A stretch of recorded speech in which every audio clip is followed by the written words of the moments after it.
우리 오늘 함께 은혜 나누실 말씀은 마가복음 5장 21절에서 43절까지의 말씀입니다. 마가복음 5장 21절에서 43절까지의 말씀인데 말씀이 좀 길어서 몇 줄만 없애서 25절부터 읽겠습니다. 25절부터 읽어도 말씀이 좀 많긴 한데 우리가 25절부터 43절까지의 말씀을 우리가 천천히 한 목소리로 함께 합독하겠습니다.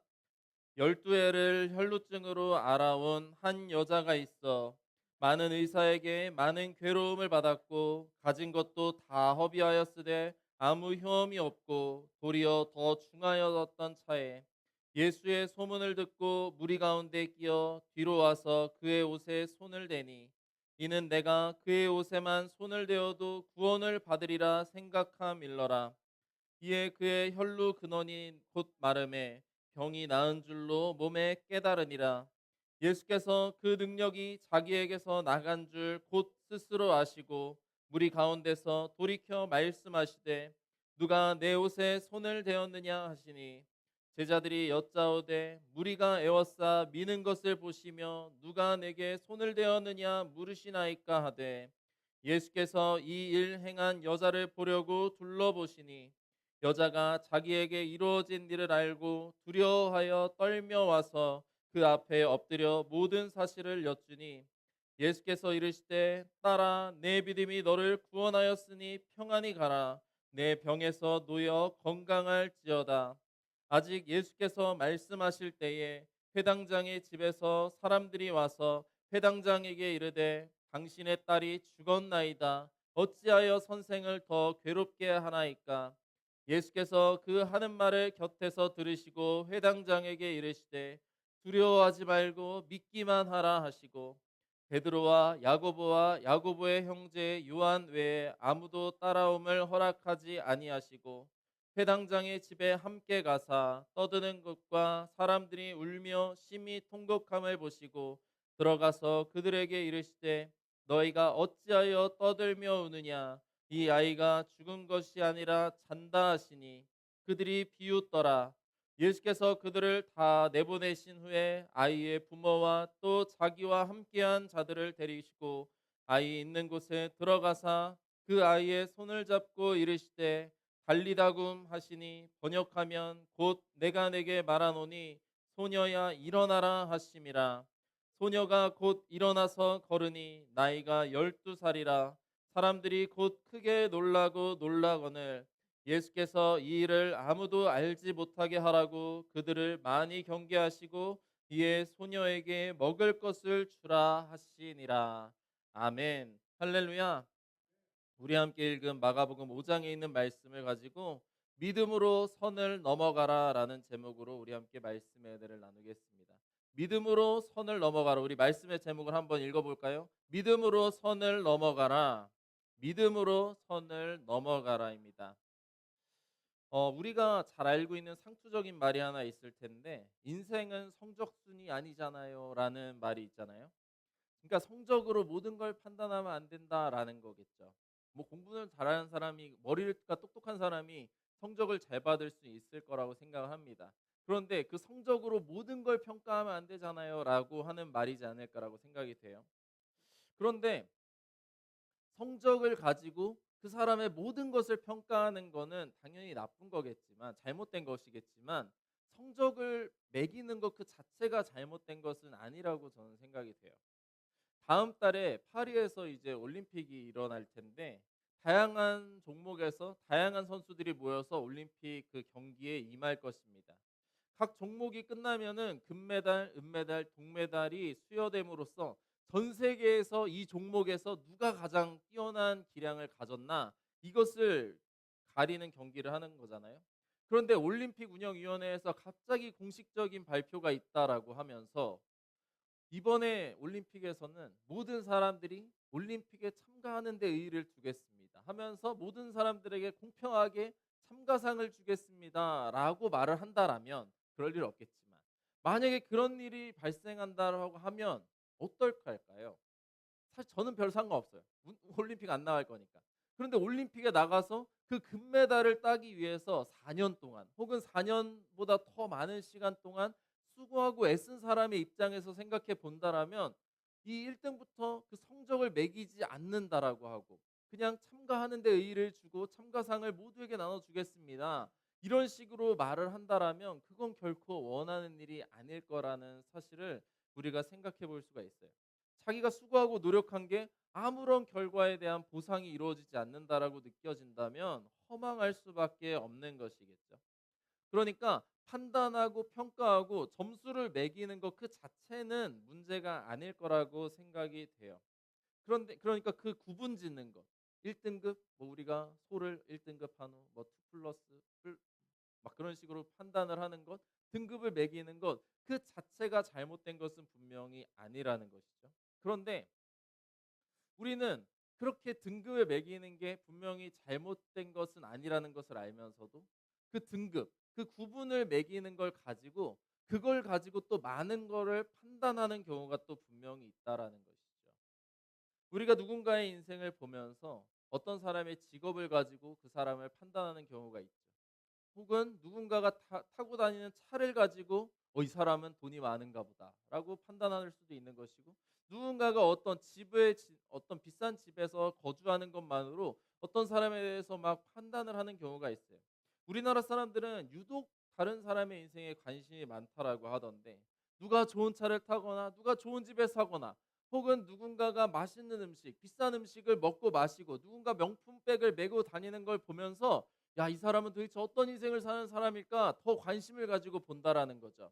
그리고 관심을 가지고 보다가 저 사람이 생각보다 명품 옷을 입고 명품백을 가지고 다니고 명품차를 타고 다니는데 잘 알아보니까 그저 그런 인생이라고 생각이 될 때 '야 저 사람은 왜 별것도 아니면서 저렇게 살고 다닐까?'라는 생각을 우리나라 사람들은 한다라는 말이죠. 남이사 뭐 자기가 가진 돈을 가지고 맛있는 비싼 음식을 먹든 말든 남이사 자기가 가지고 있는 돈으로 비싼 차를 끌고 다니든 말든 사실 별 상관이 없는데 우리나라 사람들은 유독 다른 사람이 막 누리고 어떻게 살아가는 걸 가지고 '이 사람은 어떤 인간일까? 이 사람은 어떤 인생을 살아가는 사람일까?' 자기만의 잣대를 가지고 판단하는 경우가 분명히 있다라는 것이죠. 제가 미스터 선샤인이라는 드라마를 몇 달 전에 본 것 같은데 그 드라마는 구한말을 배경으로 하는 거죠. 조선 시대 거의 막바지 일제 시대로 접어들기 전에 상황인데 그때에도 백정이라는 그 직업이 아니라 그 신분이 있었죠. 노예보다도 거의 못한 취급을 받는 고기 잡는 사람들인데 그 사람들 곁에는 막 사람들이 오려고도 안 하고 막 똥물을 뿌리면서 그 사람을 천하게 여기는 경우가 이 한반도에도 얼마 되지 않은 물론 제가 태어나기 전이지만 한 100년 이전, 200 년보다 전에는 분명히 그런 시절이 있었다라는 것이고 우리가 잘 알고 있는 미국에도 흑인이 사람 대접받았던 것은 200년 채 되지 않는 것이죠. 인간 취급을 하지 않았다라가 지금은 같은 인종으로 같은 사람으로 대우를 받는 것 같으면서도 여전히 인종차별이 그 나라에서도 발생하고 있는 것. 그럼 성경 속에 있는 이스라엘 사람들은 사람을 구분짓고 이런 식으로 평가하지 않았을까? 성경 속에 있는 이스라엘 사람들도 각 자기들의 나름의 기준으로 사람을 나누었습니다. 어떤 기준으로 이스라엘 사람들은 사람을 구분했을까? 바로 거룩함이라는 구분을 가지고 기준을 가지고 사람들을 구분했다라는 거예요.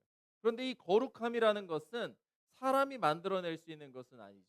이스라엘 사람들도 그것을 잘 알고 있었어요. 그러니까 하나님의 영역이라는 것을 분명히 알았다라는 거죠. 이 거룩함이라는 것을. 그러니까 이 사람들은 그 거룩함을 위해서 최선을 다하는 삶을 살았습니다. 그런데 이 거룩함이 인간이 이룰 수 있고 인간이 생산할 수 있는 것은 아니라는 거죠. 그러면 도대체 인간은 무엇을 해야 될까요?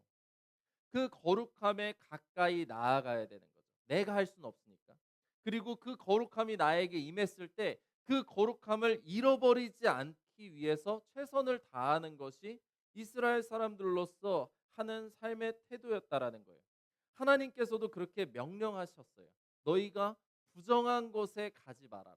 너희가 부정한 자들과 함께 해서는 안 된다. 너희가 이방인들과 함께 살아서는 안 된다라고 했던 이유가 무엇이냐? 그들은 부정한 자들이기 때문에 그들과 함께 살아서는 안 된다라는 율법을 주셨다라는 것입니다. 이스라엘 사람들은 자신들의 그 거룩함을 열심히 지키려고 애쓰고 노력했었던 사람이에요. 이것이 하나님의 명령이었습니다. 그런데 이스라엘 그 율법을 우리가 제대로 열심히 읽어보진 않지만 인터넷을 검색해 보시면 율법이 613가지 조항이 있다라고 하더라고요. 그리고 그 613가지의 조항 중에 365가지 조항은 하지 마, 하지 마, 하지 마, 하지 말라는 거예요. 왜 하지 말라고요? 거룩함을 잃어버리지 않도록 그 일들을 하지 말라라고 하나님께서 명령하시는 거죠. 그리고 219가지 조항은 이것을 행하라라는 조항들이 있다라고 합니다.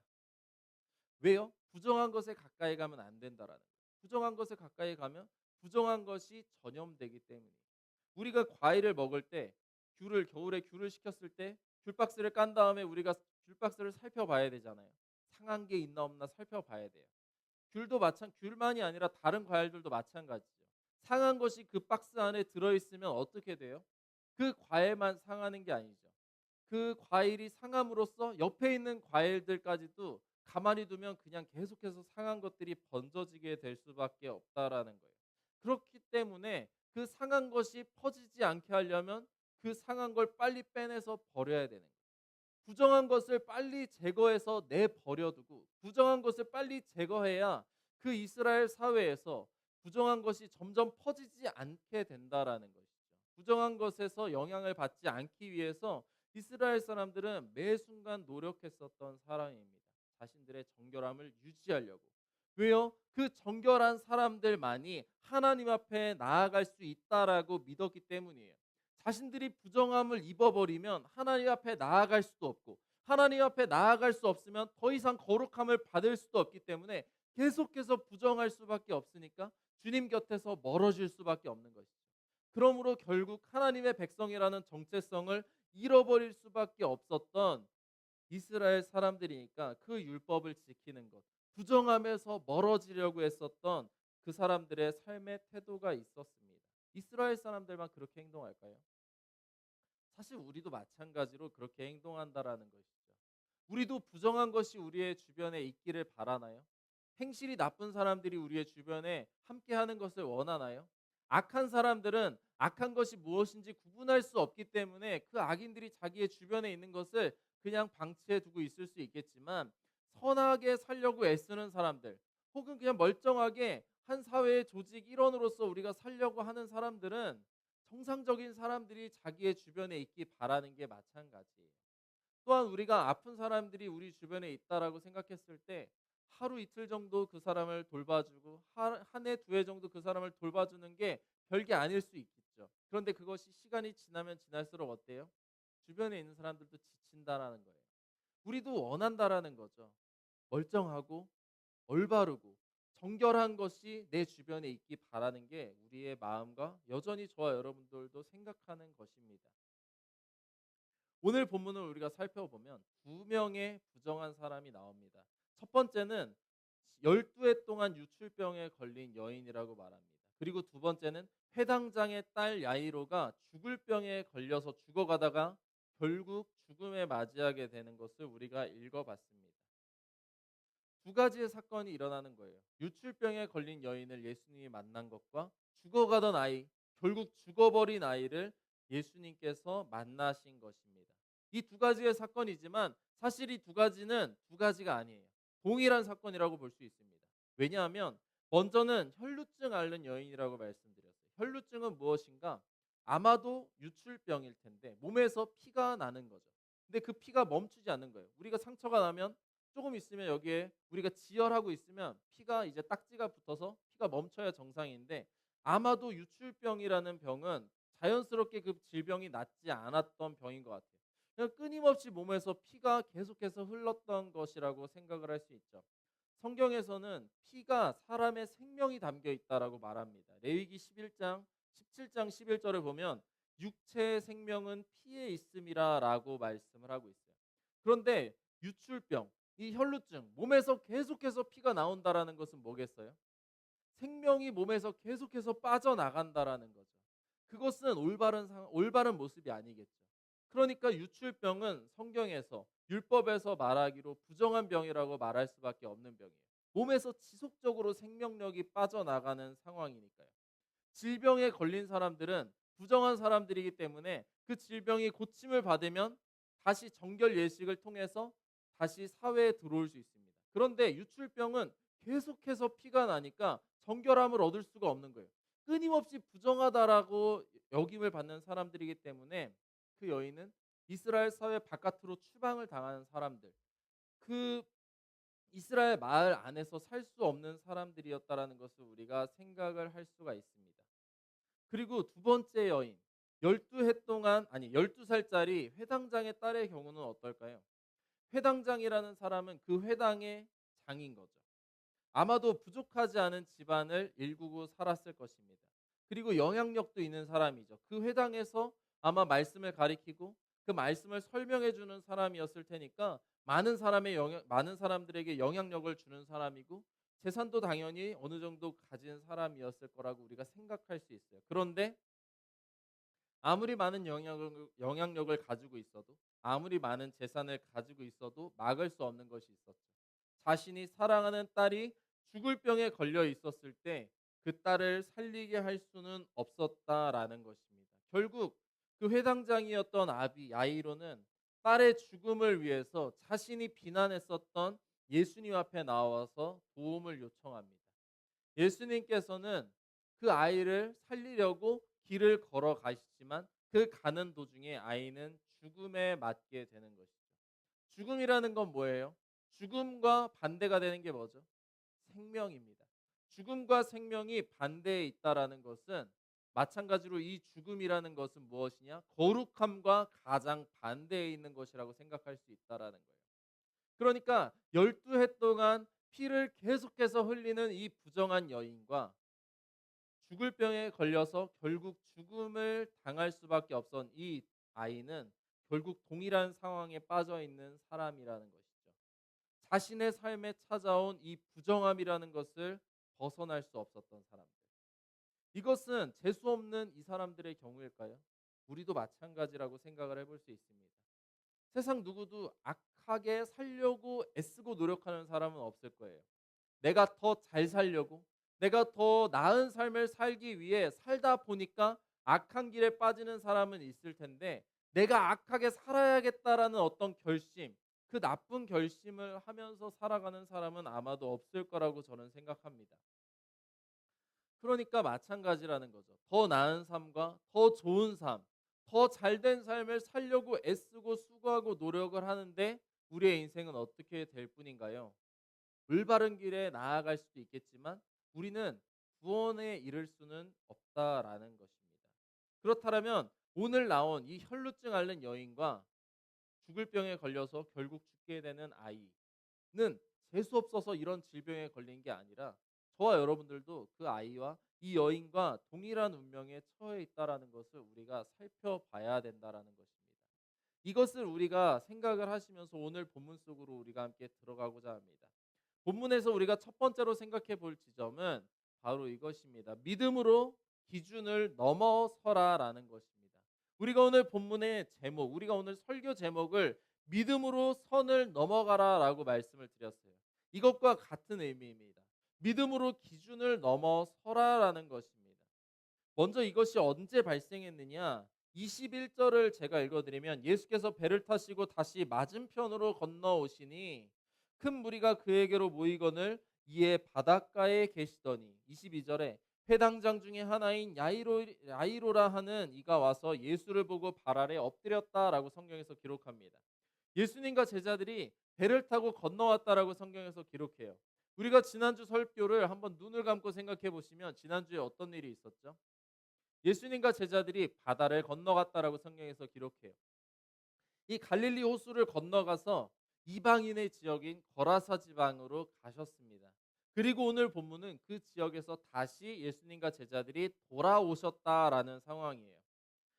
매번 그랬듯이 예수님과 제자들이 돌아오니까 많은 사람들이 예수님의 주변에 모여 있었는데 오늘 본문에는 특별한 사람이 한 명 찾아왔다라는 거죠.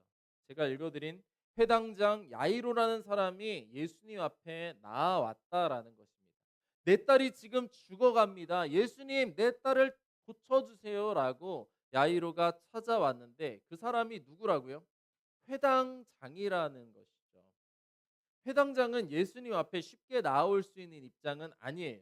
왜냐하면 얼마 전에 우리가 예전에 마가복음 3장을 가지고도 여러분께 설교를 드렸을 텐데 마가복음 3장에서 어떤 일이 있었느냐? 예수님이 안식일에 사람을 치유하셨어요.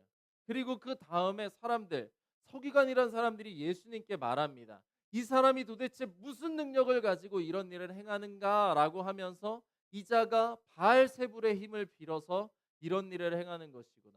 귀신의 능력을 가지고 귀신을 내쫓는구나라고 이 사람들이 생각했다라는 거죠. 예수님은 그러한 이 사람들의 모양을 보고 말하셨습니다. 이 용서받을 수 없는 자들이라고 말씀하셨죠. 그러니까 귀신의 능력이라고 예수님의 사역을 폄하했었던 사람들이 서기관인데 이 서기관이라는 사람들은 말씀을 해석하고 말씀을 기록하는 이스라엘의 종교 지도자들이거든요. 오늘 이 야이로는 누구라고요? 회당에서 가장 높은 사람이라고요. 마찬가지로 서기관들과 마찬가지로 회당에서 말씀을 가리키는 사람이에요. 이스라엘의 종교 지도자들이니까 서기관들이랑 이 회당에서 일하는 사람들은 아마 생각이 비슷한 사람들이었을 거라는 것이죠. 어쩌면 예수님을 비난했었던 서기관들이랑 같은 자리에 있었을 수도 있다라는 거예요. 예수님을 바알세불의 능력, 귀신의 능력으로 일하는 자다라고 비난했었던 사람이고 예수님이 안식일에 일하시는 것을 보고 이 사람들은 예수님을 죽이기로도 작정했다라고 성경에서 기록했다라는 거예요. 그러니까 바로 그 사람들 중 한 사람이었었던 회당장이 오늘 본문의 야이로였다라는 것이죠. 자기가 그런 생각을 가지고 자기가 그런 말을 행했었던 사람이었을 텐데 자기가 아끼고 소중하게 여기고 있었던 12살짜리 딸이 병들고 죽어가고 있을 때 나는 아무것도 할 수 없었다라는 것을 이제서야 느꼈다라는 거죠. 내가 가진 돈으로, 내가 가진 능력으로 무슨 수를 써도 내가 아끼고 살아가는 일을 다시 살릴 수 없는 이 상황에서 야이로에게는 한 가지밖에 남지 않았었다라는 거예요. 내가 비난하고 내가 욕했었던 바로 예수님밖에 남지 않았었던 것입니다. 나는 결코 이 사람에게 찾아가지 않겠다라는 결심을 하지 않았을까요? 하지만 야이로는 이제서는 돌아와서 예수님을 찾아왔다라는 것입니다. 저와 여러분들도 한번 생각해 봤으면 좋겠어요. 나는 이것만큼은 할 수 없다. 나는 이 일만큼은 결코 하지 않겠다. 내가 나의 원수 같은 나에게 해를 준 이 사람만큼은 용서하지 않겠다라는 어떤 결심을 하고 살고 있지 않나요? 혹은 나는 이것만큼은 꼭 해야겠다. 나는 내 삶에서 이것만큼은 지키면서 살아야겠다라는 어떤 결심을 하고 살고 있지 않나요? 우리도 오늘 본문의 회당장 야이로처럼 나는 이것만큼은 하지 않아야지. 나는 이것만큼은 지키고 살아야지라는 어떤 고집, 어떤 기준을 우리가 가지고 살고 있을 거라는 사실입니다. 그런데 오늘 본문의 회당장 야이로는 그것을 결국 버릴 수밖에 없었다라는 거예요. 내 딸을 지키기 위해서, 내 딸을 살리기 위해서. 우리도 마찬가지로 이것만큼은 지켜야겠다라고 하는 어떤 결심이나 어떤 고집이나 어떤 기준을 우리가 가지고 있을 텐데 우리가 그걸 왜 가지고 살아가요? 내 삶을 더 나은 삶을 살게끔 할 것이라는 어떤 확신이 있기 때문이죠. 내가 나에게 피해를 입히는 이 원수 같은 사람을 내가 계속 만나면 내가 돌아버리겠구나. 얘를 안 만나야지. 내가 언젠가는 이 사람에게 복수하리라. 왜냐? 내가 더 잘되고 잘돼서 반드시 성공해서 이 사람을 깔아뭉개기 위해서. 어떤 나름의 생각을 갖는 이유는 내가 잘되기 위해서예요. 내가 더 성공하기 위해서. 그런데 그런 것들이 우리를 살릴 수 있느냐? 그렇지 않다라는 것이죠. 성경에서 말합니다. 갈라디아서 2장 20절에서 사도 바울은 내가 그리스도와 함께 십자가에 못 박혔나니 그런즉 이제는 내가 산 것이 아니요 오직 내 안에 그리스도께서 사시는 것이라. 이제 내가 육체 가운데 사는 것은 나를 사랑하사 나를 위하여 자기 몸을 버리신 하나님의 아들을 믿는 믿음 안에서 사는 것이라라고 사도 바울은 고백합니다. 사도 바울은 어떻게 살았던 사람이에요? 그리스도인들을 죽여버리려고 했었던 사람이고 그리스도인들을 찾아다니면서 돌을 던지고 죽였었던 사람입니다. 예수님을 싫어했고 하나님만 믿고자 하는 그 신앙과 열심을 가졌기 때문에 그리스도인들 열심히 믿고 있는 사람들이 어디 있는가 그것만 찾아다녔었던 사람인데 예수님을 만난 다음에 어떻게 되었다고요? 내가 이제는 그리스도 안에서 변화되었다라고 고백했다라는 것입니다. 바로 저와 여러분들도 마찬가지라는 것입니다. 우리가 어떤 고집과 어떤 기준과 어떤 결심을 가지고 내 인생을 더 잘 살아야겠다. 내가 더 나은 인생을 살아가야겠다라는 확고한 나의 믿음을 가지고 아무리 살아가려고 한다 할지라도 우리에게 필요한 것, 우리가 만나야 하는 것은 누구냐? 바로 예수 그리스도라는 사실을 깨달으시기 바랍니다. 그것을 우리가 깨달으셨다라면 그것을 잊어버리지 마시기 바랍니다. 우리가 해야 할 것은 바로 예수님 앞에 나아와야 된다라는 사실입니다. 바로 야이로는 내 딸을 살리실 분은 오직 예수님밖에 없다라는 그 믿음을 가지고 나의 모든 기준, 내가 가지고 있는 기준을 다 벗어버리고 예수님 앞에 나와왔습니다. 그리고 예수님은 그 야이로의 청함을 받으시고 수많은 무리들이 예수님을 따랐다고 성경에서 기록합니다. 왜 수많은 사람들이 예수님을 따랐을까요? 그것을 보기 위해서죠. 죽어가는 여인, 죽어가는 사람을 또 살리시는구나라는 것을 눈으로 보고 싶었었다라는 거예요. 그러니까 많은 사람들이 예수님을 따라서 야이로의 집으로 갑니다. 그런데 곧장 야이로의 집으로 도착하고 있지 않아요. 성경에서는. 우리가 25절부터 읽었는데 갑자기 거기에서 12해 동안 혈루증에 앓는 여인이 나타나게 된다라는 것이죠. 수많은 사람들과 함께 예수님께서 걸어가고 있는데 이 여인이 예수님 앞에 예수님 앞에 나왔던 건 아니에요. 어쩌면 예수님의 뒤를 따라가고 예수님의 옷자락을 만졌다라고 성경에서 기록합니다. 왜 예수님의 옷자락을 만졌느냐? 이 여인이 생각하기로는 이는 내가 그의 옷에만 손을 대어도 구원을 받으리라 여겼다라는 것이죠. 12해 동안 많은 의사들에게 찾아가서 이 질병을 고쳐달라고 애쓰고 노력했지만 그 모든 것을 다 허비했다라고 성경에서 기록합니다. 그리고 예수님이 오셨다라는 것을 듣자 이 여인은 예수님을 향해서 쫓아갔다라는 거예요. 예수님 앞에 나아갈 수는 없었어요. 왜요? 이 여인은 부정한 여인이라고 말씀을 드렸죠. 그리고 예수님의 손에 이 여인이 옷자락에 손을 갖다 대자 치유의 기적이 발생했다라고 성경에서 기록합니다. 신비하게도 이 여인도 알았어요. 수많은 의사를 따라다녔을 때 내가 고침받지 못했다라는 것을 느꼈는데 이 여인이 예수님의 옷자락에 손을 잡자마자 자신이 치유됨을 느꼈다라고 성경에서 기록합니다. 이에 그의 혈루의 근원이 곧 마름에 병이 나은 줄 몸에 깨달으니라라고 성경에서 기록하고 있어요. 예수님의 옷자락에 손을 만지자 그 여인이 치유함을 받았습니다. 이것을 믿으시기 바랍니다. 이 여인은 군중 속에서 몰래 예수님의 옷자락에 손을 갖다 댔어요. 그리고 자신이 치유함을 얻었죠. 자신의 생각대로 자신의 소원을 이루었습니다. 그리고 몰래 그 자리에서 벗어나려고 했어요. 그런데 그것은 실패하고 말았죠. 아무도 그 여인이 여기에 있었는지 몰랐는데 예수님께서는 그 사실을 알고 있었습니다. 그리고 콕 집어서 말씀을 하셨어요. 30절에서 이렇게 말씀하십니다. 예수께서 그 능력이 자기에게서 나간 줄로 곧 스스로 아시고 무리 가운데에서 돌이켜 말씀하시되 누가 내 옷에 손을 대었느냐 하시니 아무도 몰랐는데 예수님께서는 손을 나에게 누가 손을 대었다라는 것을 아셨다라는 거죠. 제자들이 말했다라고 합니다.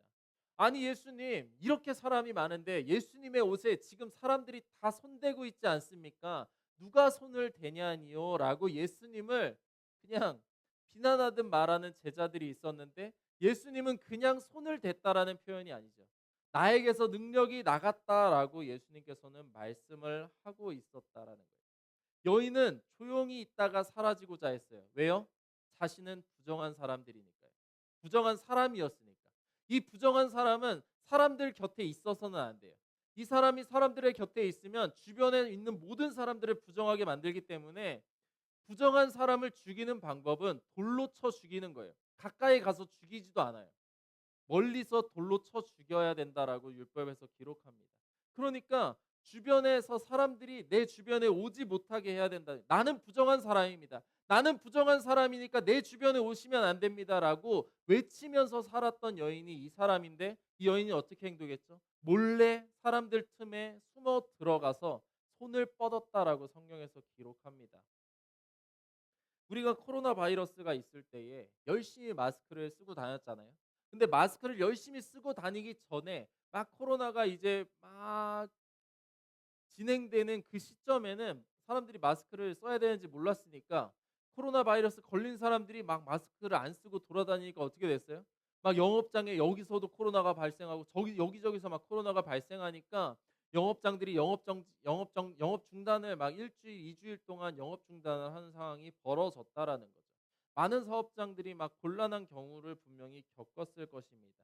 이 부정한 것이 그러니까 우리가 코로나 바이러스 경우에서 봤을 때에도 그런 위생적인 문제가 막 발생했을 때 다른 사람이 곤란함을 겪는 것처럼 이 부정함이라는 것은 유대 사회를 성장하지 못하게 막는 거라는 거죠. 그러니까 나의 부정함이 다른 사람에게 전파되지 않게 하려고 끊임없이 애쓰고 노력해야 되는 게 모든 사람들의 역할이었다라는 것이죠. 하지만 이 여인은 이 순간에 자신이 해야 되는 의무라는 이 기준을 벗어 버렸다라는 거예요. 나를 살릴 수 있는 분은 내가 부정하지 않다. 나는 부정하다, 부정하다라고 외치면서 살아가는 것이 아니라 예수님의 옷자락에 손이라도 붙잡는 것. 내 손으로 예수님의 옷자락이라도 붙잡아야 나의 절망적인 인생이 변화될 수 있다라는 믿음을 가졌다라는 것입니다. 여인은 예수님 앞에 나와서 주님 나를 치료해 주세요라고 고백할 수도 없었다라는 거예요. 그저 숨어서 예수님을 붙들 수밖에 없었다라는 것입니다. 이 여인은 조용히 사라지기 바랬지만 예수님은 누가 나를 붙들었느냐라고 여인을 찾아냈다라는 거예요. 도대체 예수님 왜 그러셨을까요? 이미 이 여인은 필요한 것을 얻었어요. 질병에서 치유함을 받았다라는 거죠. 이어지는 내용을 봐도 예수님은 무슨 감사 인사를 받기 위해서 여인을 찾아내셨던 게 아닙니다. 그런데 결국 예수님께서는 이 여인을 막 찾아려고 하시니까 여인은 결국 자백해 버립니다. 접니다. "내가 여기 있습니다."라고 말했다라는 거죠. "내가 당신의 옷에 손을 대었습니다." 아마도 피 묻은 자신의 옷을 입었던 여인이었을 거예요. 감추고 감추려고 해도 피가 묻어 있었겠죠. 누가 봐도 부정한 여인이라는 것을 숨길 수 없는 상황이었을 것입니다. 이제 돌에 맞아서 죽을 수도 있는 그 상황이었을 텐데 두려움에 벌벌 떨고 있는 여인에게 예수님께서 뭐라고 말씀하시고 있느냐? 바로 "딸아, 내 믿음이 너를 구원하였으니 평안히 가라. 내 병에서 놓여 건강할지어다라고 말씀하셨습니다. 예수님께서는 이 여인에게 내가 너를 치료했다. 나한테 이제 감사 인사하고 집에 가라. 이걸 원하셨던 것이 아니에요. 이 여인에게 예수님께서는 뭐라고 말씀하셨더라고요? 내가 이제 병에서 노임을 받았다. 이제는 평안히 가라라고 말씀하셨다라는 사실입니다. 이 여인은 어떤 사람이었더라고요? 부정한 사람, 남에게 손가락질 당하고 계속해서 배제당하고 마을에도 들어갈 수 없었던 쫓김을 당했었던 이 여인이었어요. 12년 동안 부정하다, 부정하다, 부정하다라는 손가락질만 당하고 있었던 여인에게서 예수님께서 그 여인의 질병을 치유해 주셨고 이 여인에게 이제 평안함을 주셨다라는 것입니다. 어디에 가도 두려워할 수밖에 없었고 어디에 가도 불안할 수밖에 없던 여인에게 예수님께서 평안하라라는 말씀을 전해 주셨다라는 사실입니다. 바로 예수님께서 저와 여러분들에게도 이 평안함을 주시는 분이라는 사실을 기억하시기 바랍니다. 세상 어떤 곳도 우리에게 완전한 평화를 결코 줄 수 없지만 바로 예수님만이 우리에게 평화를 주는 분이라는 사실을 기억하시기 바랍니다. 수고하고 애쓰고 살아가는 이유가 뭐예요? 평화로운 노년을 맞이하기 위해서죠. 내가 애쓰고 수고해서 내 자녀들에게 조금 더 나은 인생, 조금 더 편안한 인생을 주기 위해서 우리는 애쓰고 수고하는 인생을 살아갑니다. 하지만 참된 평화는 어디에 있다고요? 바로 예수님 안에 있다라는 사실을 믿으시기 바랍니다. 우리가 물에 떠 있는 오리를 보면 평안하게 떠 있는 것처럼 보입니다. 하지만 우리가 잘 알고 있듯이 그 물속에 있는 오리의 발은 끊임없이 헤엄친다라고 하잖아요. 어쩌면 우리의 인생도 그렇다라는 거죠. 평안한 인생을 쫓고 남들에게 평안한 인생을 보이기 위해서 살아가지만 우리는 평화롭게 살아가나요? 그렇지 않죠. 끊임없이 물 아래에서는 발을 구르고 있는 것이 우리의 인생이라는 것입니다. 그런데 우리에게 참된 평화를 어떤 분이 주신다라고요? 바로 예수님이 우리에게 참된 평화를 준다라는 사실을 믿으시기 바랍니다. 고린도후서 5장 17절에 말합니다. 그런즉 누구든지 그리스도 안에 있으면 새로운 피조물이라. 이전 것은 지나갔으니 보라 새 것이 되었도다. 우리는 새로운 인생이 되기 위해서, 새로운 운명을 살기 위해서 끊임없이 노력하지만 우리를 새로운 피조물과 새로운 운명으로 만들어 주시는 분은 바로 예수님 한 분뿐이라는 사실을 결코 잊지 마시기를 바랍니다. 그곳에서 예수님께서는 두려워하지 말라라고 말씀을 하십니다. 이 기적의 순간에 모두가 놀라 있는 상황에 한 명은 놀라지 못하고 있을 거예요. 누구요? 바로 회당장 야이로라는 거죠. 왜요? 내 딸이 지금 죽어가고 있으니까요. 남이 치유함을 받든 말든 내게 중요한 건 내 딸이 고침 받아야 되는데 이 사람들은 왜 여기에 머물고 있는 것인가? 예수님은 왜 여기에 지금 머무르고 있는 것인가라고 생각하고 있었을 거예요. 그리고 예수님 빨리 갑시다라고 그 발걸음을 인도했을 것입니다. 그런데 한 사람들이 여기서 찾아옵니다. 35절에 이렇게 말하죠. 예수님께서 아직 말씀하실 때에 회당장의 집에서 사람들이 와서 회당장에게 이르되 당신의 딸이 죽었나이다. 어찌하여 선생을 더 괴롭게 하나이까? 무슨 말이에요? 이제는 오실 필요가 없다라는 거죠. 죽었다라는 거예요. 당신의 딸이 죽었으니 이제는 갈 필요가 없다라는 것입니다. 회당장의 마음은 무너졌을 거예요. 회당장은 완전히 절망해서 넘어져 있었을 것인데 예수님께서는 그에게 말씀하십니다. 두려워하지 말고 믿기만 하라. 저와 여러분들에게도 예수님께서 말씀하실 것입니다. 두려워하지 말고 믿기만 하라. 근데 과연 우리가 두려워하지 말고 믿기만 할 수 있을까요?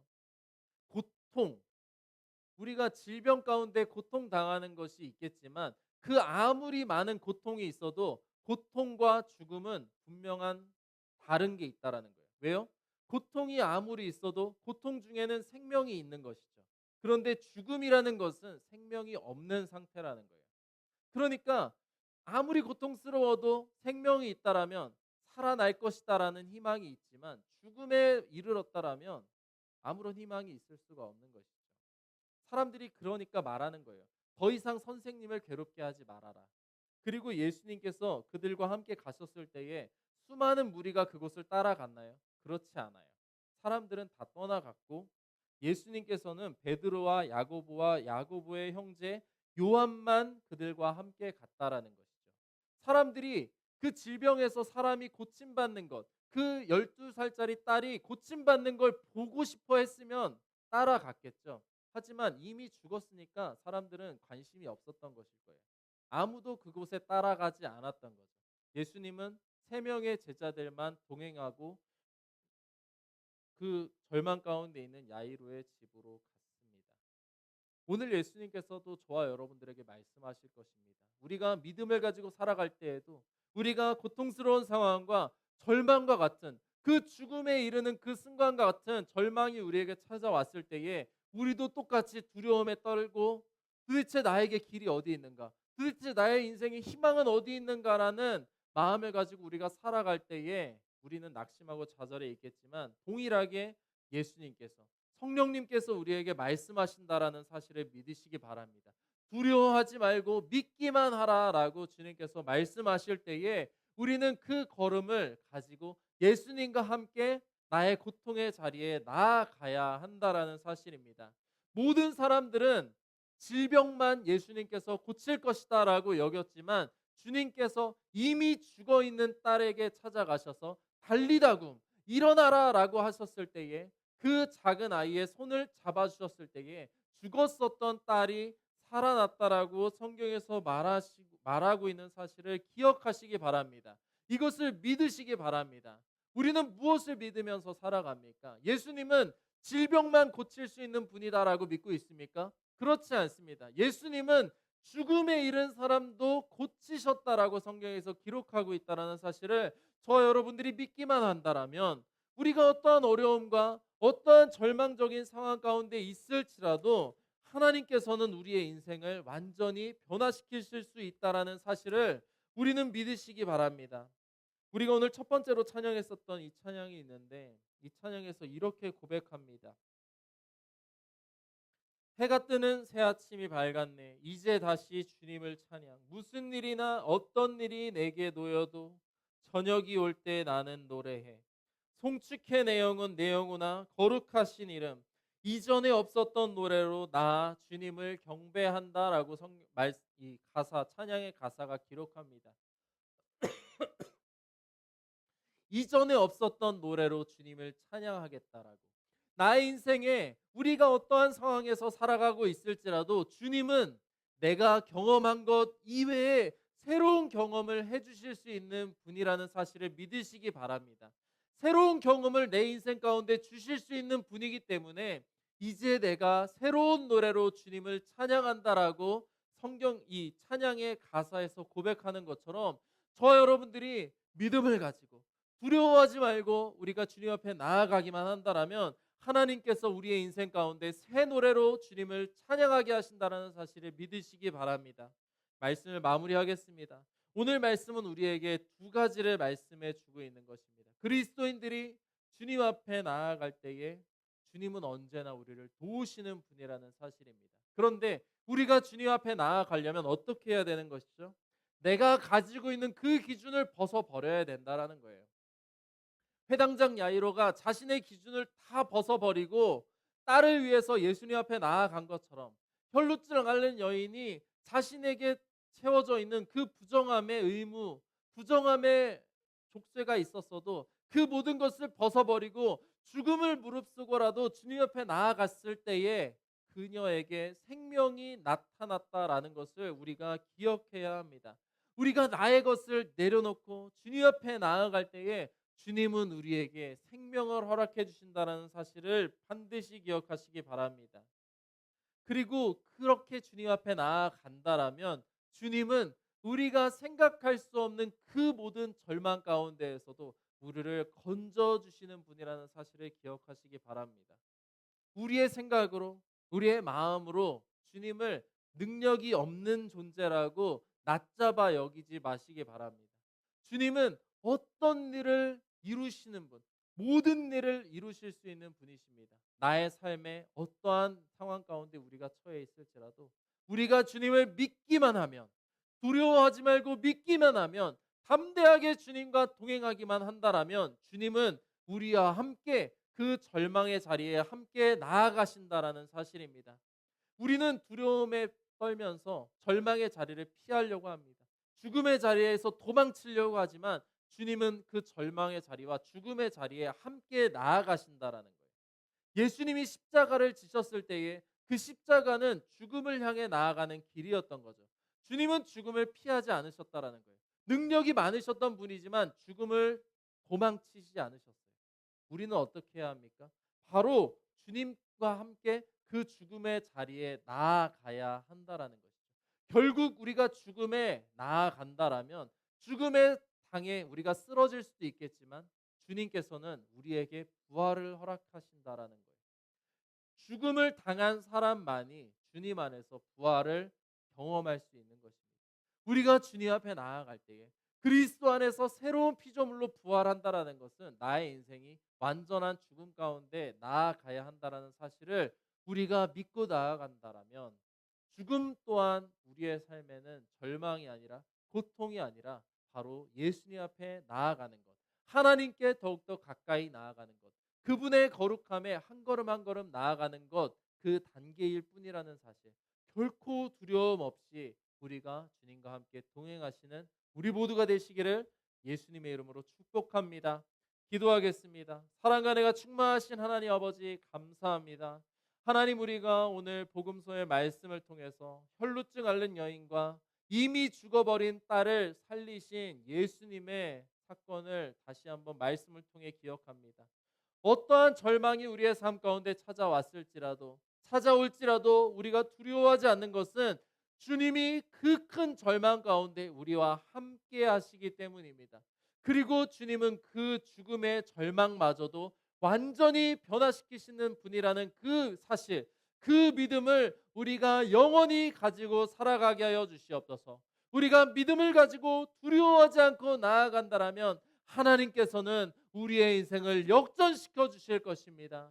우리의 선을 넘어서서 믿음으로 나아가는 우리 성도님들의 삶 가운데 하나님의 놀라운 기적이 임하게 하여 주시옵소서. 놀라운 역사가 나타나게 하여 주시옵소서. 이 모든 말씀 살아계신 예수님의 이름으로 기도드립니다. 아멘. 우리 말씀을 생각하시면서 함께 기도하겠습니다. 하나님 아버지, 나의 삶 가운데, 내 인생 가운데 절망의 자리가 있습니다. 내가 벗어날 수 없는 고통의 순간이 있습니다. 내가 극복할 수 없는 내 인생의 굴레가 있습니다. 이 시간에 내가 그 자리에서 벗어나고 그 고통을 피하려는 것이 아니라 바로 주님과 함께 그 자리에 나아가겠습니다. 주님과 함께 그 자리를 견뎌내겠습니다. 주여 나와 함께하여 주시옵소서. 하나님 내게 능력을 주시옵소서라고 우리 주님의 이름 세 번 부르시고 함께 기도하겠습니다. 주여, 주여, 주여. 사랑과 내가 충만하신 하나님 아버지 감사합니다. 하나님 아버지, 우리가 주님의 이름을 믿고 의지하며 살아갑니다. 하나님, 우리가 절망의 자리, 고통의 자리, 하나님 우리가 낙심하고 좌절해 있는 그 자리에 살아갈 때에 하나님만이 우리의 능력이 되심을 믿습니다. 하나님만이 우리의 소망이 되실 줄 믿습니다. 내가 넘어설 수 없는 나의 슬픔과 고통스러운 모습, 하나님 아버지 나를 불쌍히 여겨주시옵소서. 하나님 나를 붙잡아 주시옵소서. 하나님의 능력이 내 삶을 붙잡고 있음을 믿습니다. 하나님의 놀라운 능력이 나와 함께 해주실 줄 믿사오니 나를 고통 가운데서 구원하여 주시옵소서. 나의 절망의 인생 가운데에서 나를 건져 주시옵소서. 오직 주님의 능력을 의지합니다. 오직 주님의 능력을 소망합니다. 하나님 나의 인생 가운데 함께하여 주시옵소서. 주님만을 바라봅니다. 주님만을 찬양합니다. 하나님만을 송축하오니 새 노래로 주님을 찬양하게 하소서. 새 노래로 주님을 바라보게 하소서. 하나님만을 의지합니다. 하나님만을 바라봅니다. 주님 임하여 주옵소서. 주님 역사하여 주시옵소서. 감사드리며 주님만을 영광 돌리며 이 모든 말씀 살아계신 예수님의 이름으로 기도드립니다. 아멘. 우리 찬송가 211장 함께 찬양하시면서 준비하신 예물